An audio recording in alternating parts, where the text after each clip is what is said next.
When you talk about longevity in hip-hop, most people think of the megastars, the ones who dominate radio, who headline festivals, and who have the world's attention every time they release something new.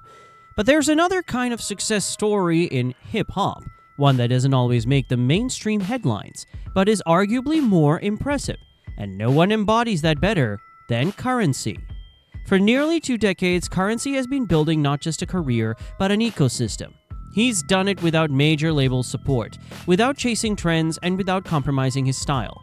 In this video, we're going to break down how Curren$y built JetLife into a true independent empire, the lessons he learned from the majors, how he became one of the most prolific artists in rap, the businesses he built outside of music, and the blueprint he created that inspired artists like Larry June and many more. Curren$y born Shante Scott Franklin in New Orleans first entered the game in the early 2000s under No Limit Records, the powerhouse label run by Master P. At the time, No Limit had already peaked commercially, but for Curren$y it was his introduction to how the music business really worked. He dropped a handful of features, got exposure in that local New Orleans machine, but quickly realized that being part of a crowded roster under a dominant figure like Master P wasn't going to allow him to carve his own identity. From there, he transitioned to Cash Money Records and became affiliated with Lil Wayne's Young Money Entertainment. Now, this was right before Young Money became the mega force we know it as today. Curren$y had some momentum. He even dropped tracks with Wayne like Where to Cash At, but once again, his individuality got lost in the shuffle. The machine was gearing up to push Wayne, and later Drake and Nicki Minaj, while Curren$y's slower, more laid-back style just didn't fit that commercial mold. By the late 2000s, Curren$y walked away from the major label world entirely, and in hindsight, that decision was the defining moment of his career. Because instead of chasing another deal, he realized he could build something on his own terms. In 2011, Curren$y officially launched JetLife Records, his own label and lifestyle brand. But it wasn't a flashy rollout. It wasn't backed by millions of dollars or a massive marketing campaign. Instead, Curren$y built JetLife the same way he built his career: slow, steady, deliberate. As Curren$y once said, "Grow like a balloon, blow it up slow so it doesn't pop." That philosophy became the foundation of JetLife. He wasn't trying to compete with the majors in scale. Instead, he focused on consistency, authenticity, and building a fan base that felt like a community rather than just an audience. And it worked. JetLife wasn't just a record label. It was a movement. It became a brand that fans could wear, represent, and feel a part of. The music, the merch, the lifestyle, it all tied together. Curren$y turned himself into the CEO of a culture, not just an artist on a label. Curren$y's most famous strategy might be his insane musical output. From 2008 onward, he flooded the market with mixtapes, dozens of them, projects like Pilot Talk, Covert Coup, With the Alchemist, Cigarette Boats with Harry Fraud, and countless others. He didn't wait 2 or 3 years between projects. He dropped constantly, and fans knew they could count on him for a new project every couple of months.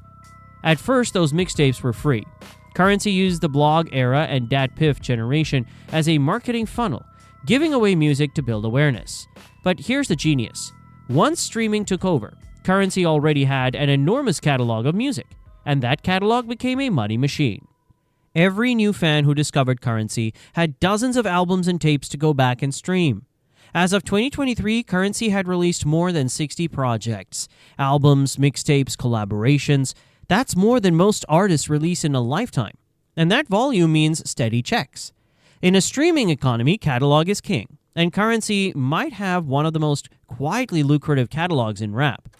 The music is just one piece of it. The other pillar of Curren$y's blueprint is his relationship with fans. He tours constantly, and while he's not selling out arenas, he packs clubs and theaters all across the country. Those shows aren't just concerts. They are activations of the JetLife brand. Fans buy tickets, but they also buy merch, connect with the community, and feel like they're part of something bigger than just listening to music. And that loyalty shows up in the numbers. According to interviews with his manager, Musa, touring and merch have always been the backbone of Curren$y's income. By owning his own label and operating independently, the money doesn't get chopped up by corporate hands. More revenue flows directly back into JetLife. Curren$y's empire extends far beyond music. He's opened JetLife branded apparel, launched cannabis ventures, and even opened a luxury car dealership in New Orleans. His passion for cars has always been a huge part of his brand, so why not monetize it? He's also dipped into real estate, buying properties in his hometown, and in 2021, JetLife experimented with NFTs through a project called Financial District. This tied music releases to digital collectibles. Now let's be real, most NFTs ended up being a bust. The hype died down quick, and a lot of people lost money. But Currency's approach was different. He didn't try to cash in on the hype alone. He tied NFTs back into the music itself, giving fans exclusive access and added value. That's where I saw the beneficial side. It wasn't about chasing trends. It was about testing new ways to deliver art to his loyal base. And then there's the fact that Currency has always reinvested in himself. Tour money goes back into new ventures, new merch drops, new creative projects. He's not chasing quick bags from corporate endorsements that don't fit him. He builds slowly and strategically, always protecting the brand. Currency's greatest legacy might be the influence he's had on the next generation of independent rappers. Artists like Larry June, Dom Kennedy, and even big names like Wiz Khalifa have credited Currency as a blueprint for how to run your own lane in the rap game. Larry June, in particular, has said that watching Currency taught him how to turn rap into a business, how to move with consistency, and how to build wealth through music and investments. And if you've seen the way Larry June markets himself, tight branding, consistent drops, endless lifestyle products, you can clearly see the Currency DNA in it. Even today, with over 20 years in the game, Currency continues to collaborate with the younger generation. In 2025, he dropped Never Catch Us with Harry Fraud, proving that he's still relevant, still creative, and still profitable. That's the definition of longevity. So what's the lesson here? Currency's blueprint is simple but powerful. Leave the major labels behind if they don't serve you. Build your own brand slowly and protect it. Release music consistently and let your catalog become your wealth. Tour relentlessly and turn your shows into community events. Invest in businesses that align with your passions. Stay authentic, and fans will stay loyal. Currency may not be the most famous rapper in the world, but he doesn't need to be. He's financially free, culturally influential, and still building JetLife brick by brick. And for any artist dreaming of independence, he's living proof that you don't need the machine.